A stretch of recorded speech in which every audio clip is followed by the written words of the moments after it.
A customer pushes $100 of groceries through the checkout. The supermarket records $100 of sales. But in our base model, only 4 cents becomes residual cash for the owner's capital. Start with the merchandise. The store pays about $69.70 for the basket. Supplier allowances return roughly 80 cents through discounts and promotional support. Then $3 disappears through shrink, spoiled food, damaged packages, bad counts, receiving errors, markdowns, theft, and cold chain failures. The store has $28.10 of realized gross profit, not owner profit. That money must operate the building. So, why does a store produce almost $17 million of annual sales if the owner's cut is so small? Groceries are frequent, essential purchases. In our base case, 1,200 transactions a day at $38 each across 363 days create $16.6 million of sales. Inventory moves quickly. The National Grocers Association and FMS Solutions reported 17.2 annual inventory turns for independent grocers in fiscal 23, about 21 days of product cost. Yet our base store still holds roughly $692,000 of inventory. Customers pay at checkout, while restocking, card settlement, supplier terms, and debt run on different clocks. Sales are not gross margin. Gross margin is not EBITDA. And EBITDA is not cash after replacing a compressor. Where does that $28.10 go? From each base $100, labor and benefits take $15. Rent and occupancy take $3. Utilities take $1.70. Energy Star says refrigeration can use up to 40% of a grocery property's total energy. Cards take 80 cents. Repairs take 70. Insurance, cleaning, waste, and security take $1.05. Marketing, software, and food safety take another $1.05. Delivery, administration, inventory carrying cost, and other expenses take $2. What remains is $2.80 of EBITDA before paying the working owner. The NGA FMS study reported 2.77% EBITDA, alongside a 27.7% gross margin, 15.6% labor and benefits, 3% shrink, and 1.4% net profit. Those are sample benchmarks, not guarantees. But one supermarket is really a portfolio of departments with different jobs. Center store groceries fill much of the basket and need less direct labor. Dairy is a price-visible staple, but needs cold space and expires. Frozen food lasts longer while consuming electricity. Produce carries a 38% modeled invoice margin, yet staff must trim, rotate, weigh, and discard it. Meat and seafood require skilled labor. Bakery and deli show modeled margins of 48 and 45%, but demand production labor and create waste. A deli can look excellent on a gross margin report and contribute little after payroll. Department contribution, not markup, pays store overhead. That also explains cheap milk, eggs, bananas, bread, meat specials, and holiday displays. A store may accept a low margin, receive supplier funding, or occasionally sell below cost to build traffic and a larger basket. But no named staple loses money at every store or every week. Shelf space, end caps, freezer doors, and promotional weeks are limited. Suppliers may offer off-invoice discounts, scan allowances, display support, cooperative advertising, volume rebates, or damaged goods credits. Some arrangements are slotting fees, many are not. Support may reduce merchandise cost or reimburse a promotion, and small independents rarely command national chain terms.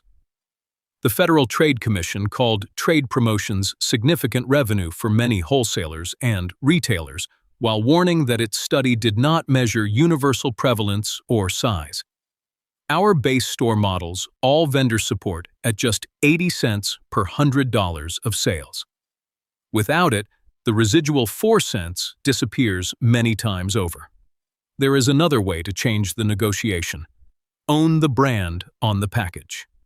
A national brand brings demand and a powerful manufacturer. Private label gives the retailer another supplier option, an exclusive product, and more control over the price ladder. It can improve margin, bargaining power, and loyalty. FMI reported 93% shopper awareness of private brands, with private brand dollar sales growing slightly faster than national brands in the year ending March 2026. But private label is not free margin. The retailer assumes more responsibility for specifications, packaging, quality, suppliers, and recalls. Our base private label share is 18%. Raising it to 28% while assuming 5 extra gross margin points only on shifted sales adds about $83,000 before cannibalization and added costs. But only half the damage from 1 extra point of shrink. At $16.6 million of sales, 1 percentage point equals about $166,000. If merchandise cost rises 1 point without a price response, that amount leaves owner cash. If shrink moves from 3 to 4%, the same amount disappears. A 10% labor increase costs roughly $248,000. Add $5 to every basket without losing traffic, and sales rise about $2.2 million. That could add up to $577,000 of contribution before extra labor, inventory, waste, or capacity. It is an upper bound, not a forecast. All-in cash break-even is about 1,198 transactions a day at a $38 basket. The base store serves 1,200. Its cushion is 2 transactions. The week store rings 850 daily baskets at $35 and sells $10.8 million a year. Lower vendor support, higher shrink, and high cost ratios produce negative EBITDA before owner labor. After owner work, maintenance, interest, and principal, it needs almost $490,000 of cash. It must improve, inject money, defer costs, or close. The base store's $16.6 million of sales produces $4.7 million of realized gross profit and $463,000 of EBITDA before owner labor. Pay the working owner $110,000. After depreciation, store operating profit is about $221,000. Then comes actual cash, roughly $199,000 of maintenance capital, $91,000 of interest, and $58,000 of principal. Residual capital cash is only about $5,900 before tax. The strong store sells $23.6 million, with better shrink, stronger terms, and lower cost ratios. It leaves about $906,000 after owner labor, maintenance, interest, and principal. That is not an average. Every favorable lever works together. Our model leases the building. If the owner also owns the property, rent can become separate real estate income, but mortgage, taxes, repairs, and opportunity cost remain. A sale leaseback releases cash today and creates a long lease tomorrow. Scale also changes the answer. Chains can pool purchasing, distribution, private label sourcing, advertising, overhead, and data. Kroger reported $1.5 billion of operating profit from alternative profit businesses in fiscal 2025. A normal independent does not own that machine, so group economics cannot be pasted onto one store. That is the economics of owning a supermarket. Revenue becomes enormous because essential inventory turns every day.